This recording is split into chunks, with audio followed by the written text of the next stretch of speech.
Malcolm, how do you see today shaping up? What's your word of the day?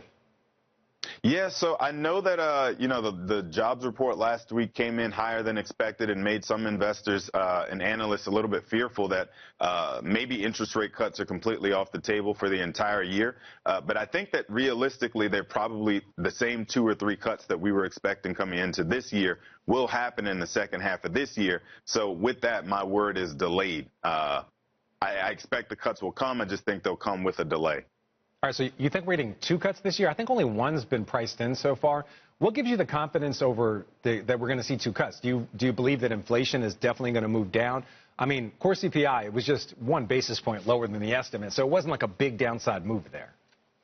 Well, it's still tracking downward, right? So I understand that core CPI has been rising or flat for 5 months in a row, which is a little bit troubling, I have to imagine, for Jerome Powell and crew, but probably not worrying enough for them to hold off on further cuts for an entire year. That will leave us 3 years of restrictive rates, which just doesn't seem realistic to me.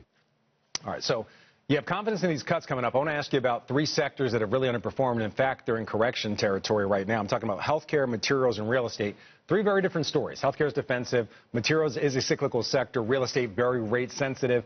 We've seen a big bounce when it comes to energy. When we look at these 3 sectors that are now in correction, do you see the potential for a big bounce this year in any one of these?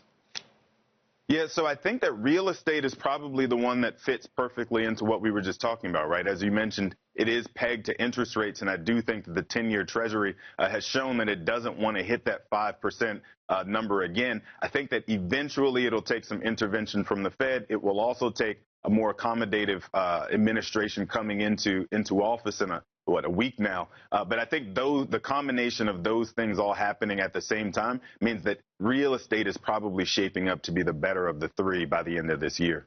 All right, speaking of real estate, kind of a different kind of real estate, we want to get to your pick. What is your pick for today and why? Yeah, so my pick for the year is actually digital realty. So I think that by the end of this year, it'll probably fare better than most of the constituents in the S&P. And the reason I say that, I know that over the last few months, we've seen an increase in appreciation for the need to have a place to house all of that data that's being created by all these large language models that the hyperscalers are running. But I think that realistically, you could compare this company to NVIDIA in the sense that there's a lot more demand than they have supply. And obviously, that shapes up to be really good economics for a company like this. All right, so you see good economics, but if you look over the last month, the stock's traded lower. It seems to be kind of trading not in line with tech, but feeling the pressure from the tech sector.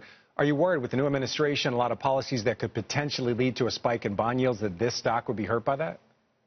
I'm not. If you just consider the fact that a few days ago, Microsoft made the announcement that they plan to spend about $80 billion, Microsoft alone, I should say, because Digital Realty has relationships with a lot of the hyperscalers already. But Microsoft alone is planning to spend about $80 billion on they're planning to spend about $80 billion on data center storage space in the 2025 alone. That's going to potentially go to Digital Realty because they're one of the only names in the game, especially one that can play at that size.